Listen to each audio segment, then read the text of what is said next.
Hey guys, good morning. I'm Ayoade KJ Sheggs, Segun, Nigeria's first and finest karaoke jockey, and I run Nairoke Entertainment, Africa's karaoke company, where we make Nigerian and African content into karaoke versions for market sale.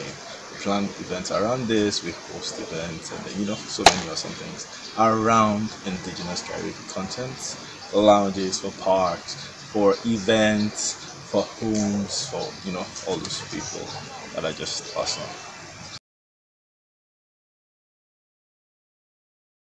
Okay, so the inspiration for karaoke basically is okay, so I'm a multi-potential. Like what that means is I can do a lot of things, and then I get bored after doing these things, for a while. So I've done quite a number of things in my history: driving lessons, swimming lessons, being a teacher. I've done so many things. But then I found karaoke, and then it's that singular activity, that singular job that helps me to utilize all of my skills, all of my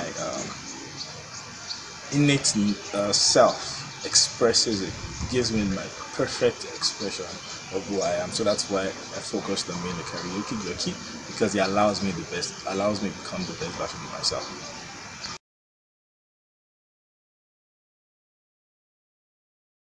Afrinection, I like the persistence of the team. I like how the team is dedicated to growing and building the brand. It's big responsibility. It's a huge dream, and the team is relentless to achieve it. So I'm really touched by that relentlessness, and how dedicated and strong the team is into fulfilling these lofty dreams of bringing Africa all together.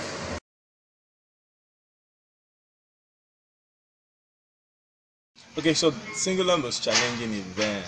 Ah, okay, so planning Battle of the UAPs. No, I won't say that, because okay, by the way, Battle of the UAPs is a singular event that brings together 15 radio stations from all across the city. I'm based in Ibadan right now, and then we are planning to scale across Nigeria.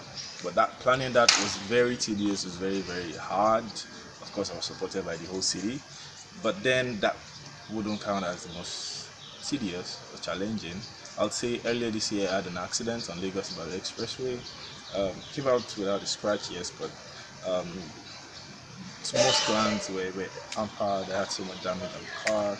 Then the month after I had the first event, X allowed. So after all of that, I went really broke. I mean, saying this on camera, I went really broke, right?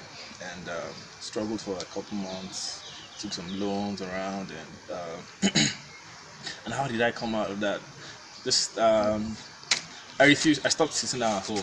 Just wake up, west, put something good on, and go to the office. Just put some work in it, and then gradually, day by day, things started looking up, and then things are still looking up. So it's waking up, just waking up and putting the work, getting the work in. I mean, whatever it is you gotta do. If you have something to do that day, do it. I mean, that's how to overcome challenges. Break down that solution into daily blocks, and then get it done with.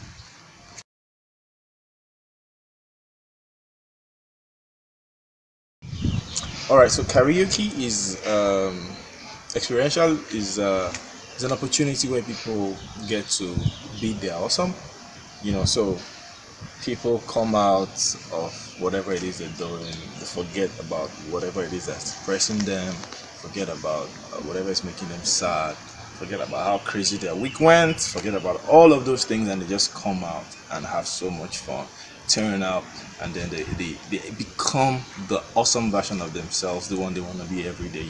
So karaoke helps people be the best they can be. I mean, it's sometimes unbelievable, because I sometimes just look at the patrons and my matrons that come around for my shows, and I see the joy, I see the happiness, I see in the faces how how awesome they are feeling right about that moment, and it's a big burden. So it's allows people to be the best version of themselves. So just be happy, just be happy, basically.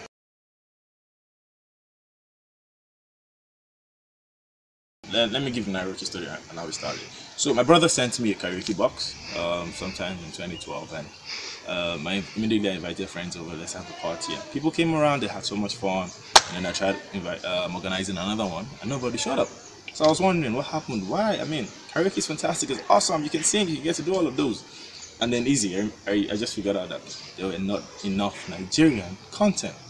You know, people have fun singing non-Nigerian content or non-African content, as the case may be, but then they want to sing that is okay. They want to sing the Whiskey, they want to sing the Two Face, they want to sing all these awesome people. So innovation in that was to research on how to make Nigerian versions of karaoke, and then start making it set up in lounges and bars, and basically something that's happening somewhere else in the world, and then indigenize it, adapt it to our local environment. That's one version of innovation. Version 2, Battle of the UAPs, is see a gap and then create something that can fill that gap exactly. So there was a gap. We needed to create an event that celebrated and brought together everybody in the city. So Battle of the UAPs fills that gap. Next one is purpose. Not just second one I said purpose. So let me explain the event. There's a third event I've done this year that this is 2018, right? Yeah, that I've done. It's tagged X Allowed, Women Allowed for the Women in Media. Now, women, it was noticed that women don't really support each other, so we had to create this event where we brought together all the women in media, you know, to come around and share thoughts, just figure out why is it that there are not so many women in leadership position in media and all of that, you know. So innovation was creating an event with women, I mean, to solve the women issue. So innovation basically is whatever it is you think it is, as long as it is aimed at solving the problem. There's a gap, fill it, basically.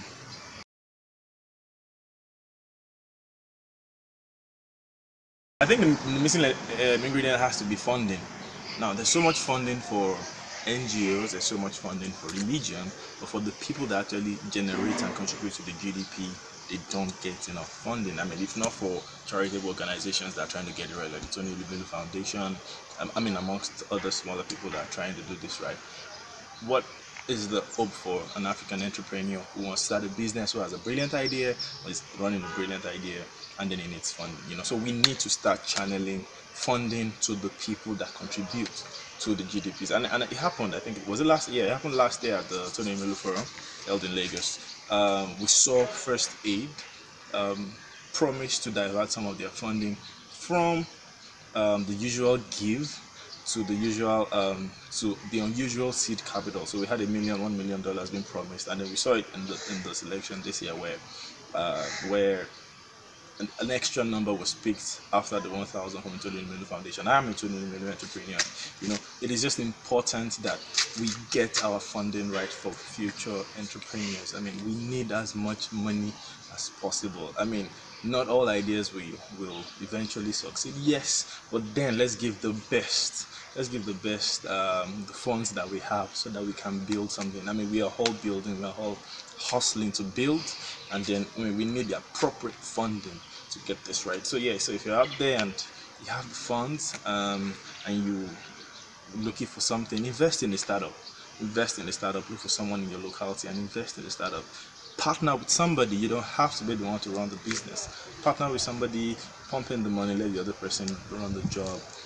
Be an angel investor as long as you get the funds out there, because I mean the big businesses you see today are results of funds.